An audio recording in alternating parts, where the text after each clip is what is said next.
I was being transferred to California maximum security prison for women on a military post. We were playing volleyball and someone hit the ball into her garden. I didn't really know her yet. This was, I was new there. I was like, guys, careful, like she's gonna kill you if you mess up her garden.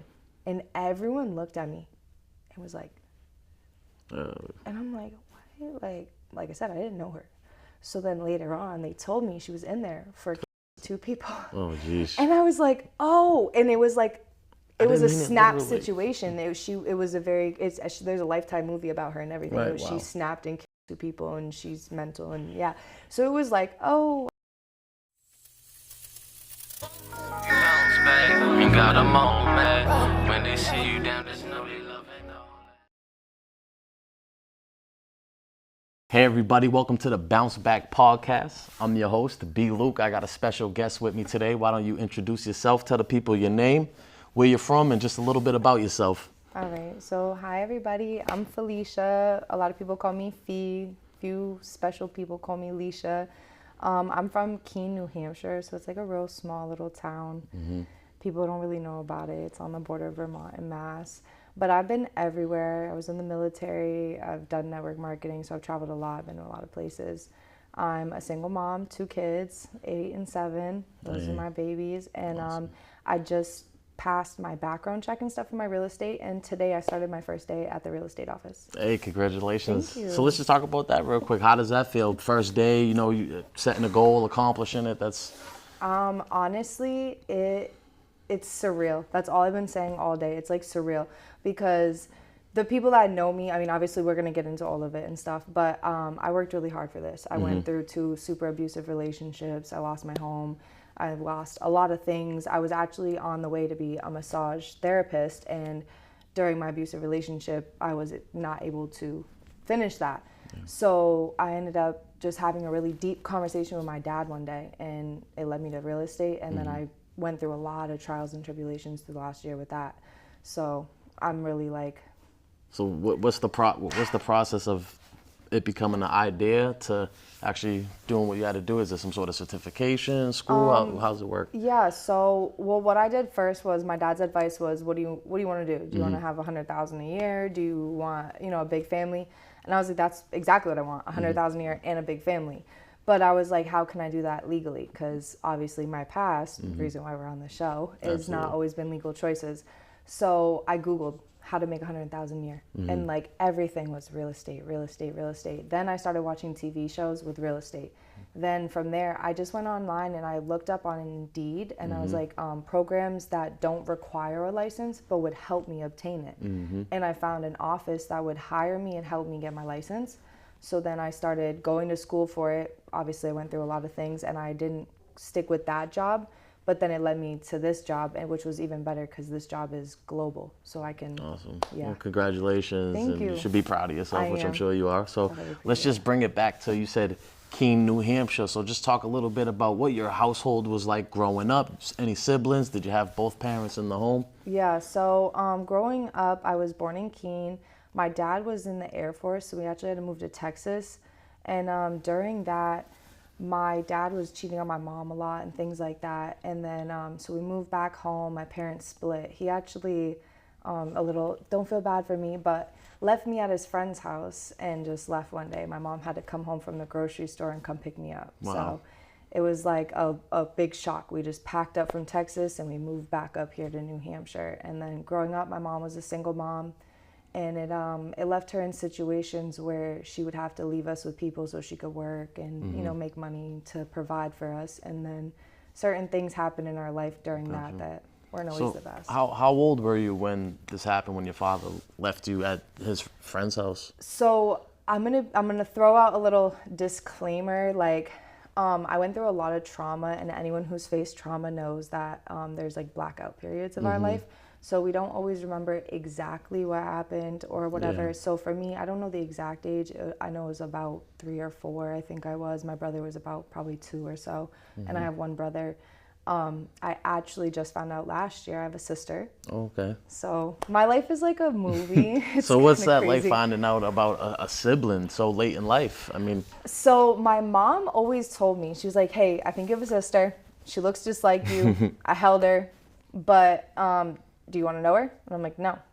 I don't want to know anything about her. I don't want to ruin her life. That was always my thought process. I don't want to ruin what she has going on. So then I was on Facebook one day and I got a message request. Wow. And it was basically saying that. So I called my mom and I'm like, Mom, what's her name? My mom told me her name and I'm like, I just got a message from Marissa Mason. Wow. And she was telling me that she was my sister. And basically she had just moved to London from North Carolina to be with her boyfriend, and they wanted to have kids, and they were starting to question her health history in the family, and that's when her mom finally told her. Wow. So it was just like, wow. And then I found out there was a second child born that passed away, so I would have had a second sister. So it was just like, it was like, whoa. Yeah. And we did the little fake, video calls and, well, let's get close, and then we haven't talked. Yeah. So, Well, I'm sure it's tough to build a genuine bond. Yeah. Blood doesn't always. Yeah, it's one of those weird kind of situations, like we don't know each other, so it doesn't feel like it's a real connection. It feels like it's a very forced connection. Gotcha. But it's cool. It's nice to finally Right. see her. She looks just like us, so it's really neat. And it was really crazy to find out she lived an hour away from our real dad, like her real dad, and never knew it. So. That's wild. So you said you come back now with your mom to Keene, New Hampshire? Yep. So what's that like? Like, what are you doing in school? Are you doing well in school? I mean, moving around. Just Yeah. talk a little bit about how you were like as a student. So I was actually, so I don't know how to exactly say this, but tonight on this podcast, I'm gonna like finally open up. I might get emotional and things like that. But so, It's okay. Take your time. life was a little rough. My mom was amazing. Like I said, she did everything she needed to do as a mother, working, make sure we had everything we needed, sports, school. I had great grades. But I was being sexually abused. Wow.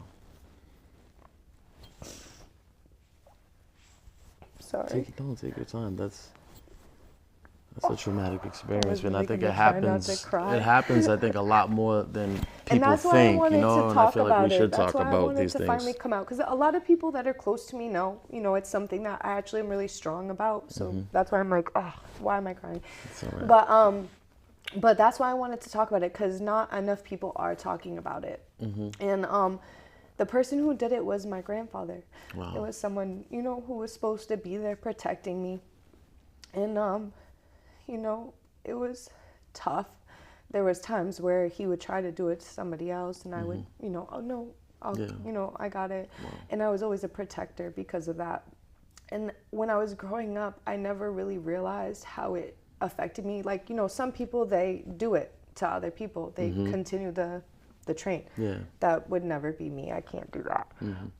It obviously stopped. It obviously got brought to light and things like that. And it ended when I was in second grade. But when I was growing up, I just brushed it off like it didn't bother me and nothing. And I didn't realize how much it really did until I started going to counseling as an adult and having conversations and learning things that I didn't know you're supposed to learn as a child. That I mean, not as a child, but like as a young adult, I was learning as a 5, 6, 7, 8-year-old. Like, Wow. you know what I mean? So there were certain things that I didn't know. And when it was happening, it was always partnered with, this is how you show love. This is how you get people to like you. This is, how you show me you love me and things. So in my mind, I didn't realize that that was something being drilled in my mind. Right. And then it went on to when I was 14, I was basically raped kind of situation. I was tricked by a 19-year-old into doing it and things. I lied to my mother. So please, anyone watching this, do not lie to your parents out there. That's one thing I instill in my children. They tell me absolutely everything. They even tell themselves. But it's like, it's so important, and people don't realize that, you might be scared in the moment to tell them, but they'll be so much happier if they could just save you from that situation than for you to live with that for the rest of your life. For sure. And is that what happened? You were just kind of scared to say something? I was scared. I was kind of out of town at the person's house. I was thinking that family was going to be there, it was going to be a thing. I knew I shouldn't have been hanging out with him because he was older and, things like that. But I was very mature, obviously, because of the situations that happened to me. And so I hung out with older people and things and whatnot. I never really told my mom. She thought I would be at the skate park or with my best friend or, I would, like I said, lie. And So I put myself in this situation, and it was basically, I felt like, do I call my mom right now and tell her I lied and I need her to come get me from this other town, and she's gonna freak out? Why? How did you get there? Why? You know what I mean? All the questions. Or do I just lay here and let it happen, go home, and then deal with it? Wow. And that was what obviously I chose in that moment. And then it backfired because my mom ended up finding out. And what about law enforcement? Was that ever a thought that come to your mind to get the cops involved? Or? So my mom called the cops, because like I said, he was over the age, but I protected him. I didn't want anything to happen to him and things like that. Nothing ever did happen to him. I'm not gonna lie, I've always kind of been a person who doesn't really play cops. Yeah, I got you. I don't do that. I don't call the cops. I try to keep them out of situations. So you said like 14 years old, right? So this is what, like freshman year, kind of close to high school. What kind of things were you doing on the daily at that age? So I lived such a normal life. Like, people would have never thought like that I was going through abuse and things like that. I was on the softball team. I had straight A's in school. You know, I had a brother that was 2 years younger than me. I was friends with everybody. Like, I was friends with the jocks. I was friends with the weird kids. I was friends with literally everyone. And if I had issues, it would be like a temporary issue, and then it would be solved. So it was very normal for me, but I was very sexualized at a young age.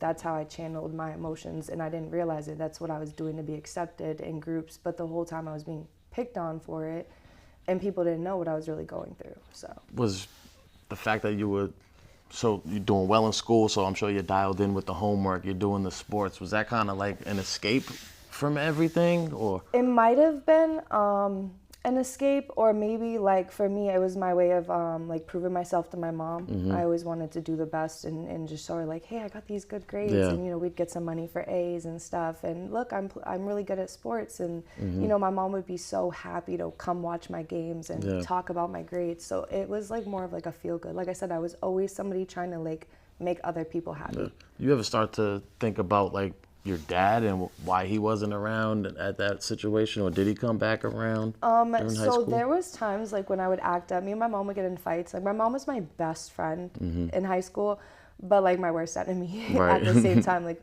we would get in fights so bad where I'd be like, of course, I want my dad. And so she would call him, and then he'd be like, I'm on my way. And I'd be like, no, I'm just kidding. And he would never come. There was a time that he came up for my tonsil surgery. He spent kind of more time with my brother than he did me, but I tried to be understanding. My mom was the one taking care of me, so he was distracting my brother.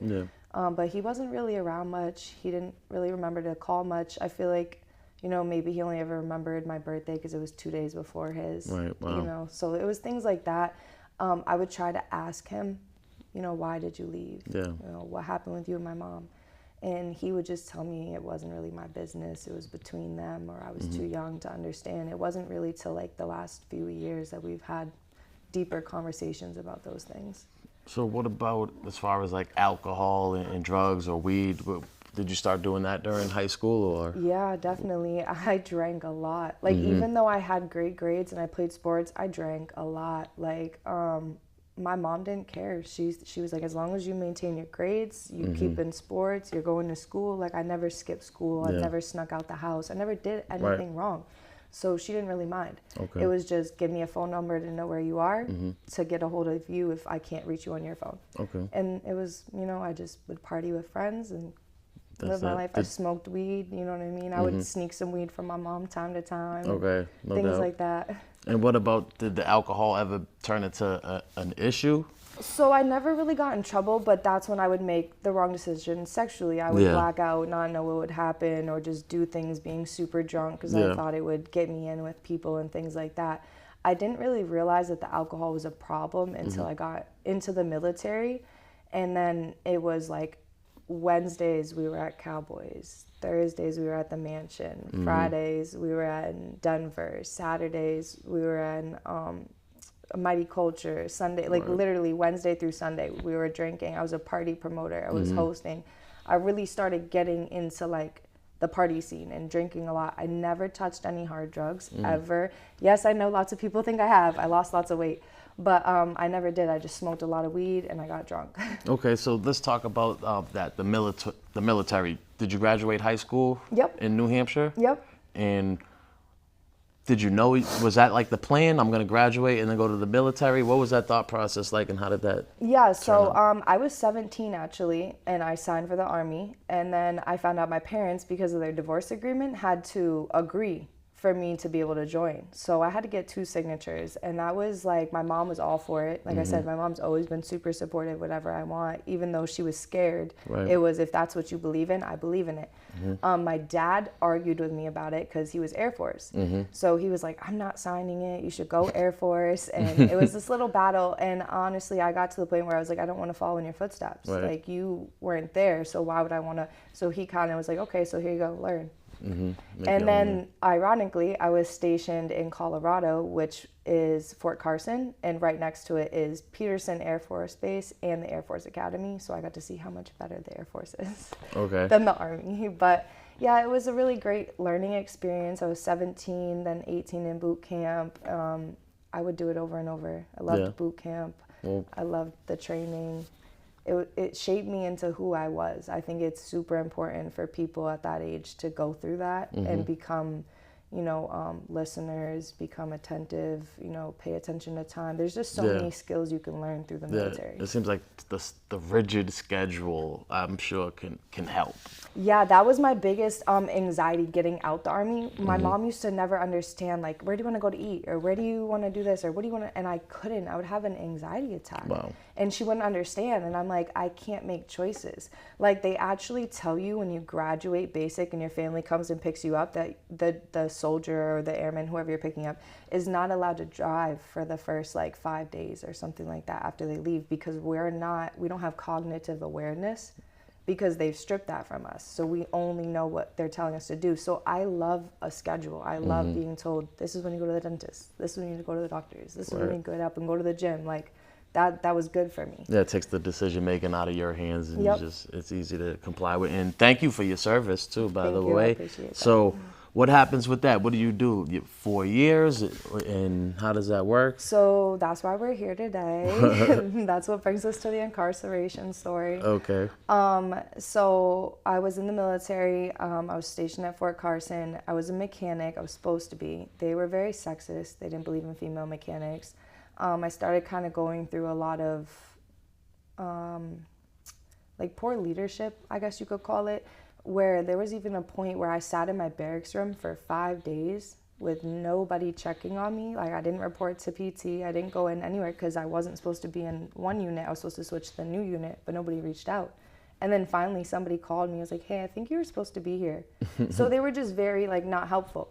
So my car was breaking down. I was spending money. I was in situations where I needed money. And basically I was approached by somebody who, was just like, here, here's some e-pills and go ahead and make the money and keep it. Yeah. I was like, all right, cool. And then I had some friends that I told about it. And so they were like, all right, we'll help you. And it worked. And I just started making so much money off of it so fast that I was paying everything off and things were going really great. And then I was supposed to, stop. I hit my limit that I set for myself. And then I made a phone call. Hey, I've got, 2 sales. Can I just come grab it real quick? And he argued with me. No, you hit your limit. And I'm like, oh, I'm literally grabbing it and just bringing it. Like, let me just. So he's like, all right, fine. I go and grab it. And then it was like everything that day was a sign, that right there was a sign. So then it led to, I brought it on post. I never used to bring it on post. Okay. That was my rule. I never brought it. So explain that to me. Is that like a military thing? On post, thing? yeah. So on post is the military base. So Gotcha. Obviously my person was off military base, and then I would bring it. I brought it on post, which I never used to do. Okay. So I brought it onto the base in my purse. So that was another, what am I thinking? Move. And then I brought it into my barracks room, which is where I sleep, because I had to go in and change real quick. So I had it in my little purse, and it was in my room. And then I get a phone call from my commander. Hey, can you come down real quick? And so the way it's set up is, you guys can see me? Okay. So the barracks are up here on the hill, and the commander's office is down here. It's literally a walk down. So I drove down to the barracks or to the CO's office, and they started questioning me immediately. They started asking me, we've been informed that you've been selling drugs, and we're going to search your room. And I'm just panicking. at this point because I've never, ever, like I said, been in trouble. I never had a detention in school, never been kicked out. So I'm freaking out at this point. So I make a text message, hey, you know, I need you to go to my room, grab this, come get my room key. Well, they had me walk up with them, and as I'm walking up, I'm watching my friend come down. So I was like, it's over. He couldn't get to me in time. So we go up to the room, they tear my whole room apart, nothing. They don't find anything yet. So I'm thinking, I'm about to get away with it. Last second, as they're about to let me go, somebody's like, hey, I think I found something. They open the purse. So I was like, okay. So then we, you know, I get arrested. I get taken, you know, down to the little, it's military, so everything's very different. So I get taken down to the little interrogation on post room because I got caught on post. So if you get caught with things off post, then you face off post charges, like you face civilian charges. But district court or whatever. Maybe. Yeah, exactly. But with the military, you do military court. So they took me down there, and obviously they started questioning me. And this is so crazy. You guys are gonna be like, oh my God, when I tell you this. So I tell them, I'm like, I went to the club last night and I left my purse there. I'm like, I just went and picked it up. I haven't even opened yet. Somebody must have set me up. Come up with this great story, right? I'm like, you can call my boyfriend and ask him. He was just with me. He just helped me pick the purse up. So they call my boyfriend. He's like, I don't know what you're talking about. I haven't seen her in weeks. I'm like, damn, sold you right out. Yeah, sold me right out. Like, all he had to just say was like, yeah, we just picked it up. Because then it's like, how can you prove anything? So I was just like, oh my God, here we go. So then I'm just like, all right, I just picked it up. I was like, I was too scared to do anything with it. So I just held it in my purse. And they couldn't prove that I did anything with it yet. So at that point, I took the charges with that. But it was crazy because it took almost a year for me to go to court. I thought that I was just gonna, like, they were treating me like a regular soldier still. I was put back in the unit and everything because I have to wait for the military court martial, and it's a very different process. So I go back on post and I'm working and everything. I'm working for the first sergeant now. This is a whole new first sergeant, a whole new commander. I'm literally the first sergeant's personal gunner. I'm work for the commander directly. I'm getting medals from like the higher ups. Like, I'm doing great things now because I'm in a good unit with people who believe in me at this point. Shout out to First Sergeant Walker and Commander Brent Miller. Absolutely. They went to my court and everything. They wrote letters for me. They tried to help me. And so yeah, 2 days before my birthday, I got, well, it was probably like 5 days before, but 2 days before I went to court. They literally, it was 2 days before my 21st birthday. But we went to court and everyone's like, you're not going to jail. You're not, like, you got a first sergeant vouching for you, you got a commander vouching for you, you've been doing great. This is your first time ever in trouble, you're not going to jail. Mind you, I've never really spoken with my attorney. He was stationed in a completely different country.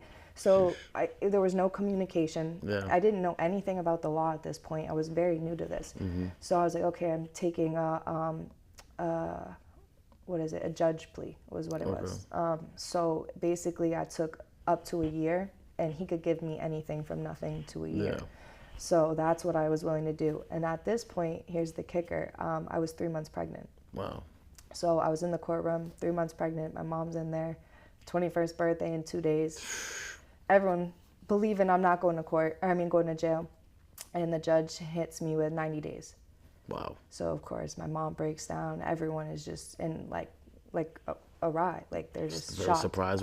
You were as well, I take it? Yeah, I was shocked. I was literally shocked. I thought, you know what I mean? I thought I did everything I needed to do. So at that point, it was just like, okay, they tried to take my mom out in a different area and take me out separately so she couldn't see me because I was pregnant. And they didn't want her to see that, and she did end up seeing it. She snuck around, my mom. Damn. She's, like I said, she's always there. So they were lifting me up in the truck and taking me away. And then it gets even crazier because I do 10 days in county, in Colorado Springs County, because you have to go to their jail and while you're waiting to be transferred to the military prison. So I did 10 days there, and honestly, I loved county. Like, I absolutely loved it. Not encouraging anybody to go to jail, but it was great. The women were great to me there. I don't know if it's because I was military or because I was pregnant, you know, but they were great to me. They helped me out. They helped me get through it and stuff. They realized I was, you know, a nice person and things like that. And then from there, I was being transferred to California maximum security prison for women on a military post. Big difference. Very big difference. Just quick question: do they feed you extra being pregnant and stuff, or I'm just curious? Actually, we do. Oh, so we okay. get we get a special diet. Yeah, we got like Okay. extra fruit and things like that. And then I'm not gonna lie, like I said, the girls are good to me, so they gave me some extra stuff to make sure I was fed good. And then you get to California. That's a what? You take a plane, bus. What's that like? That was one of the most embarrassing moments of my life. I was 3 months pregnant, and when you're in a military uniform, your outfits are different, you know? So now they had me in like this big sweatshirt, and they cuffed me like through the sweatshirt, and I have my pregnant belly, and then like they're walking me through the prison, like two people, like I'm a killer. It was like literally how I felt. Yeah, and I was just like, wow, this is crazy. Like I'm not, you know what I mean? I got possession with intent. Right. I did, you know what I mean? Right. That's all I got. Like, come on. So then we get to California, and they asked me, you know, what do you want to eat before you go in? So of course I got In-N-Out. Had to get In-N-Out while I was in Cali. And then we go to the prison, and they didn't have the original document. And they had to have the original document to accept me into the prison. So we were headed to the hotel. They were about to have to release me. So I'm calling my mom. I'm like, Mom, I think I'm about to come home. Getting like, your hopes up. Yeah, I was wicked excited. You know, like they didn't have the paper, and they don't accept the fax. They literally have to fly back, get the original document, and bring it back. So I'm like, I'm about to go home. They made a mess up. And then the jail calls, and they're like, we'll make an exception. Sheesh. You must have been happy about that. Yeah, I'm like, an exception for me? Like, why? That's crazy. Are we doing good on time? I'm sorry. Yeah, we're good. We're good. So then, so then basically, they made an exception for me, and I got locked up in prison. And it was just like completely different. I was in there with women who have killed people. Wow. I was in there with women who have tried to kill people. I was in there with women who had like rape charges. Jeez. It was very different, you know, but it was so different that it was not like county. It wasn't 30 women, 50 women, 60 women. It was like 12 of us. Oh, okay. So we were very personal, we were very close, you know what I mean? Kind of a funny, not funny story, but I was playing volleyball one time, and there was this very sweet lady, Davila, you know, free Davila, don't free her, because she's a little crazy. She was gardening, she was super into gardening, and nobody touched her gardening and things like that. And so we were playing volleyball, and someone hit the ball into her garden. I didn't really know her yet. This was, I was new there. So I was like, guys, careful, like she's gonna kill you if you mess up her garden. And everyone looked at me and was like, and I'm like, what? Like I said, I didn't know her. So then later on, they told me she was in there for killing 2 people. Oh, jeez. And I was like, oh, and it was like, it was a snap situation. There's a Lifetime movie about her and everything. Right, She snapped and killed 2 people, and she's mental, and so it was like, oh, I did not mean it like that. Yeah, I learned my it kind of makes you realize, like, wait, you gotta remember where you're at. Exactly, you know what I mean? exactly. So it was a very quick situational awareness shock. Like, oh, I can't say certain things here. I need to, you know what I mean, be aware of other people's charges and things like that. But it was very interesting. We weren't allowed to, it was different in the sense of we couldn't like touch each other. Like we couldn't do each other's hair and things like that, like in county like we could. We weren't allowed to like hand each other a pencil or anything, which you normally could. We couldn't change the channels on the TV in most places. We weren't allowed to be in our room all day unless we were using the bathroom, and we were watched. Like they would pay attention for how long you're in there. So you could only go in your room to use the bathroom and come out, and you're only allowed to draw or read all day, unless it was like the 1 hour of gym or the 1 hour of TV, like that was it. So it was very, very strict, like very military and prison, but the food was good. Okay, well, that's always a plus when you could get good food. Yes. And did the rest of your 90 days there? So I was supposed to get out after, I think it was like 75 days, because of good time and things like that, but I got, once again, in an unfortunate situation. I have a lot of bad luck in my life. I believe that everything happens for a reason. Absolutely, I'm me very too. grateful for everything. I actually have a tattoo on my arm. I'll show the people. Right here, guys. It says, never a failure, always a lesson in Arabic. Nice. And I live by that. So But these girls, they made a note in a pen and like rolled it up or whatever, and they put it in the pen, and they basically like set me up and told like the COs that I was passing notes to the men or whatever. Oh, okay. But I didn't even know about it, so they went to search my room. This is the day before I'm supposed to get out. Man. And they searched my room, and I'm like laughing at them, like, I'm going home tomorrow. Like, what are you guys doing? Right. You know, I'm super excited. And they come out with a pen in the bag. Wow. And I'm like, what the heck? Devious shit. So they take me off to the hole. So then next, you know, they bring the note out, and they're like, is this? And I'm like, what the heck? I've never seen this before. But that's the whole reason why they don't do the pen passing thing, because people can set you up in situations like that. So they ended up giving me 10 days in segregation. Wow. So now I'm not going home tomorrow. Now You I have to finish that call whole my time. mom, tell her I have to stay, finish my 10 days out. Damn. So my mom was crushed, you know what I mean? She was really disappointed and things like that. And then from there, it was like the 10 days was so miserable because like being pregnant and the emotions and just sitting in a hole and staring at the walls and like not being allowed to come out and not having anyone to talk to. So I got really close with my son. Like I would just talk to my belly, and I was like, this is, you know, what I was blessed with. This is why I'm pregnant right now, is to help me get through this experience and things like that. I would draw him pictures and write notes on the back of it of where I was and stuff. And we've had conversations, like my son and my daughter both know I've been to prison, and, you know, they know in kid terms for what, you know, I've been very honest with them, and I made bad choices and things like that. Absolutely. And so doing that time in county, then prison, and then that whole time too, there's a lot of time to self-reflect, right? And I feel like, you know, a lot of people do a lot of self-reflecting. What's like something you learned about yourself having to go through that experience? You don't really have anybody but yourself, and like you don't realize how like strong and resilient you really can be. Absolutely. Until you're like in those moments, you know what I mean? But at the same time as not having yourself, you also realize who is truly there for you. Yeah, for Shout sure. out to my mom, Always my moms, stepdad, yeah. you know what I mean? Like, even though, like I said, my life started off rough choices, and I would question, you know, how could my mom leave me with this man and let these things happen? It was, you know, she thought she was being a good mom. And so now it fast forwards, and she is a good mom, and she has made, you know, great choices, and she has always been there to help. She was there when I got arrested. She was there packing that house up while I'm getting lugged off. She was there in the camera on my 21st birthday saying happy birthday to me through that. You know what I mean? Yeah, she for never sure. judged me, and she's always had my back through those things. So, yeah, you just realize who's there for you. For sure. So what's the, you know, you're getting out, what's the plan? Are you like discharged from the military after this? What's the next move? Did you So have a plan? I got a bad conduct discharge, which is one up from a dishonorable. That was part of my plea agreement.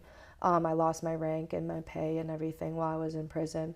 And then my plan coming home was I'm about to have a baby.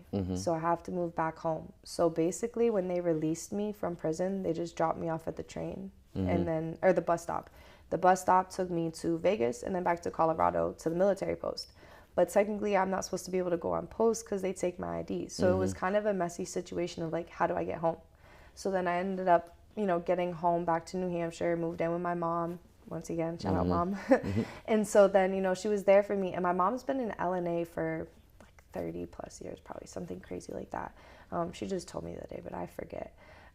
So she was like, why don't you be in LNA? And I know this, you know, great woman, Ann Ernest, which she was godsend. She was literally incredible. I was pregnant and she was helping me. You know, she was the instructor, but she would make sure, because I get anxiety when it comes to tests, and I struggle. Like, I've always been great in school, but then the tests I would bomb. So she was there helping me study, doing everything she possibly could. I ended up passing the LNA test, and then you have to fingerprint and do background checks. So at this point, I've passed background checks and stuff for jobs, and I was like, oh, I'll be fine. Well, I got flagged. So I'm like, okay. That sucks. But they didn't say for what. So because it's military, when you do a background check, you can't see my charges. You can only see that I'm in the system because of my fingerprinting. So they basically brought me into an LNA board in front of a whole panel of top nurses and members and things like that. I had my mom and my brother, I think, was there. I can't remember everyone that was there, but I had a couple people there with me, and I was honest with them. I told them, I said, I made a mistake when I was in the military. I was young, and I learned from my mistake. That was a couple years ago at this point. I had my son now. By the time I finished the course, I had my son. I was pregnant with my daughter. I was moving forward, and they ended up granting me to get my license. So that was like, okay, someone believes in me. Being honest is okay. Accepting what you did is okay. And, accepting that you grow from it is what's most important. Like making sure that people see you're growing from that.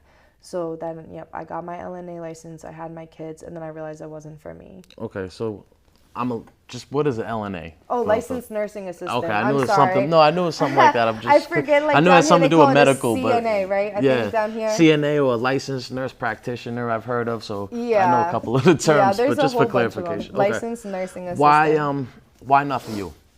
A lot of people do it. Is it just Honestly, it was like heartbreaking. I would be working in nursing homes where it'd be like 60 people on a floor and 2 of us, and they want us to shower everyone, and we want to really shower them, and we're not allowed to. We have to bird bath them and things like that. Or just seeing the people whose families don't go visit them, and then the families try to like literally kill themselves. Like they'll purposely not eat or something just so that they start dying, and their family will visit them thinking they're dying.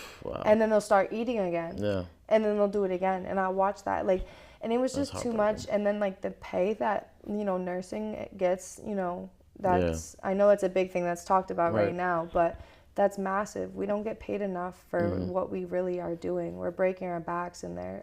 I was pregnant with my daughter, and I literally worked up until the night before I had her. Wow. And I was late having her. So I was like 10 months pregnant, working in a nursing home, lifting people. They didn't care about my health. They didn't care about my body or anything like that. And then obviously I cared too much about other people to care for my body. Wow. So it was just, I had to make a decision and realize like I couldn't do this anymore. And I took the license nursing, experience, and I ended up getting actually like a better job, and I ended up working with children with disabilities. Oh, nice. And then I moved up from there, and I ended up being a program manager for a residential facility with people that like young and old with disabilities. Nice. So I was basically managing like 11 different programs. So I was working my way up, and then once I got up to that level, I saw a lot of corruption with abuse to these people and being swiped under the rug, and in interrelationships in the offices with promotions. And I was like, I can't be a part of this. Okay. And I left. Yeah. And I was like, I'm done with the nursing field. I'm done with all of that. And then, throughout the time, I've chased a couple things. That's what led me to the massage and everything. Okay. So. And all this time since you got out, no trouble with the law. No. Is that the case, or? No, not exactly. Like, not directly. Obviously, like, little tickets or car getting towed and things like that. The most trouble I've really had is people I've been in relationships with have, been made poor decisions and have been arrested around me and things like that. Or like when I was being abused, my mom had called the police one time trying to saved me from the situation, and unfortunately in the moment I chose him, and I went back in the house and saved him from the police and all that. And during that, I actually had lost my kids. My mom took that and took my kids from me because of that, because she felt that they weren't safe. Wow. He had broken my face at this point, and she knew, and I had lied, but she knew what it was and things like that. So she was really worried about my children and how to do what was best for them. So I was like, for a little while, I wasn't working for a couple of years. I stopped playing softball. I lost myself. Just stayed in my room every day. Love is blind too. Sometimes you gotta, lose a person to find yourself. Yeah, and I had to lose 2 people. Honestly, it's actually crazy. This month, I've been single for 2 years. This month, I've been out of my abusive relationship for 2 years. This month, I almost lost my life 2 years ago. Wow. It's almost like perfect timing to come up here too, with the 2 years exactly. Yeah, I know. That's what I'm saying. Like, I know we had trouble scheduling before, so this worked out. Absolutely. Everything, like I said, happens for a reason. My first day of work, and then I'm here. Awesome. So, what was why'd you want to come up here and tell your story today? I want people to realize, like, there's a lot of incarcerated women out there. Like, there's a lot of incarcerated people out there. I had told For you sure. before we got on, I wanted to shout out all my friends. I have so many of them, though, so I can't really get them all, but I'll just, like, shout the states: ahead, Jersey, absolutely. New York, New Hampshire, Rhode Island. I got Texas, Alabama, Florida. I got a lot of friends, so free all of you guys, you know. Any of my friends that are locked up, they can say I'm the type of person that if you call, I'm picking up. I don't miss a jail call at all for nothing, because I was there. I know how it feels. And I want other people to realize that, like, there's a lot of inmates that are in there whose families forget about them, similar to the nursing homes, similar to when I was, you know, in there. Like, my mom didn't forget about me, but my friends did, because I was in Cali. I couldn't have visitors, and people didn't want to write, and it wasn't tech savvy back then, you know. So I just want people to realize, like, you know, reach out to your inmates, check on them. You know, I was just telling you before the show, I have a inmate right now close to me, you know. His mom actually just went into the hospital today, and I can't even let him know because he's in a situation in the Rhode Island prison right now where he was just beaten by, you know, COs.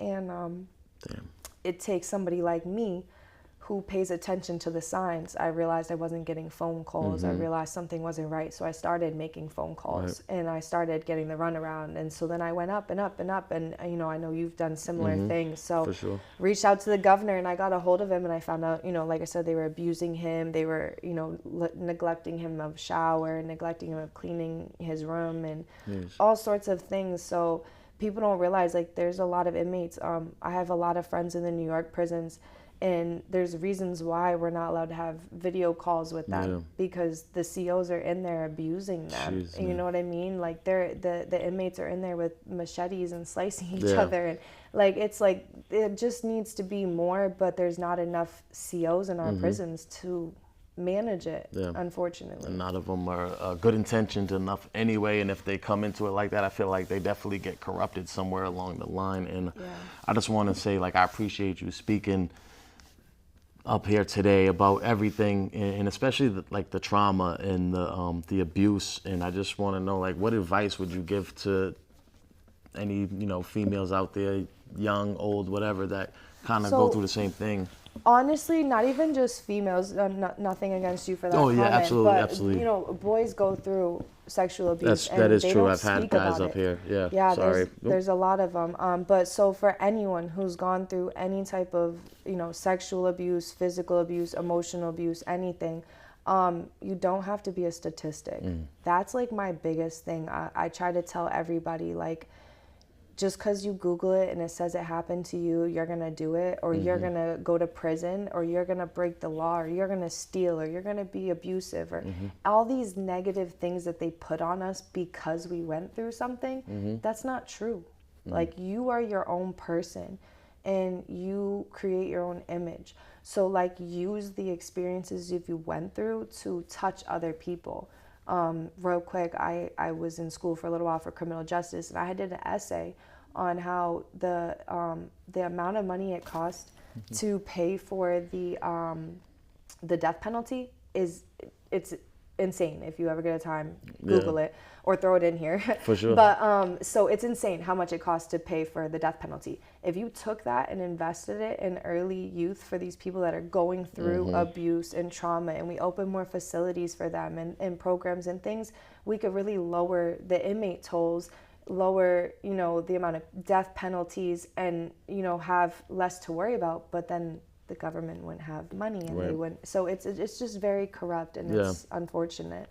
But my goal is to someday I want to open a facility. I had a goal to call it 3 to Life. I'm trademarking it. Nobody steal that because I want it to sound like a prison sentence. But I want people to realize it's live, laugh, and love, the 3 most important things for life. And in that, I want to have it to be the most people that enter gangs or, you know, do criminal activity, it's because they don't feel love at home or they don't have somebody at home. So I want this place to have, you know, a boxing ring. I want it to have a tutor program, an arcade, and I want to have, you know, a clothing shop, and I want to have a counselor that's, you know, not like a, oh my God, I got to go talk to a counselor, but like a cool counselor that's just around, and they're all there for everyone, and it's like this is the gang. Yeah. You know, this is the family. Come here, Yeah. come feel safe, Tribe. and don't have to worry about spending money. You know, I want people to invest in it and help these kids so they don't have to worry about having money at home to go there and hang out with their friends. Say everything goes right according to plan. Where do you see yourself in 5 years? What's going on in your life in 5 years if everything goes? And we know that's not always the case. Yeah. You know, we make plans Yeah, we and things definitely, change. especially us, we know But quick. yeah, so 5 years. Well, I really want to be a massive real estate agent in 5 years. Awesome. Like, I have goals to be selling $1 million homes, Mm-hmm. you know, multi-million-dollar homes. I want to partner it with interior designing. In the process, I want to start this program and then hopefully spread it throughout the U.S. and grow it and find multiple investors to help with this. And, you know, people to just see the bigger view that, you know, the prisons isn't the goal. Absolutely. And that not everyone deserves to be there or necessarily should be there as long as they are. You know, that there's second chances for a lot of people that we don't offer them to. Absolutely, and a lot of the people that if they just got that second chance could do wonderful things and most likely change the world for the better. Now, say I know you just started. Say someone want to buy a house off of you. How can they find you? Where? So I just got hired at Keller Williams. Awesome. Thank you for that. I got hired at Keller Williams. I'm about to be a real estate agent in Massachusetts. I take my test Wednesday, so wish me luck. Awesome. Good luck. But so yeah, you guys can reach out to me obviously on Instagram. My Instagram is Felicia.Leanne, Leanne. You can hit me up on Facebook, but I'm going to end up having an official business page and all that once I start. I have to get licensed, and then they're going to make my website and everything. But yeah, Awesome. I'm excited, and I'm going to be able to do all over Mass. So. That's great. That's great. So I guess any last words, or if anything maybe you wanted to touch on we didn't get a chance to, or like I said, some closing words?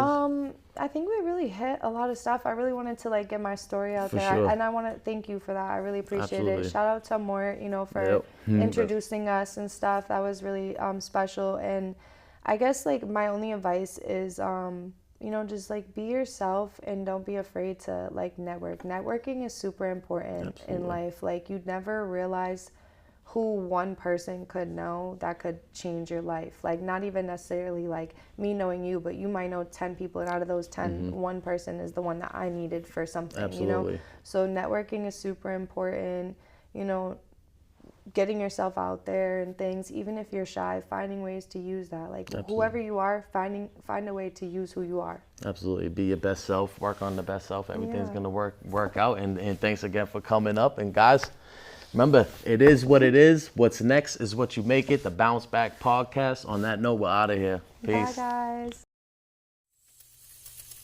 Bounce back, you got a moment. When they see you down, just know they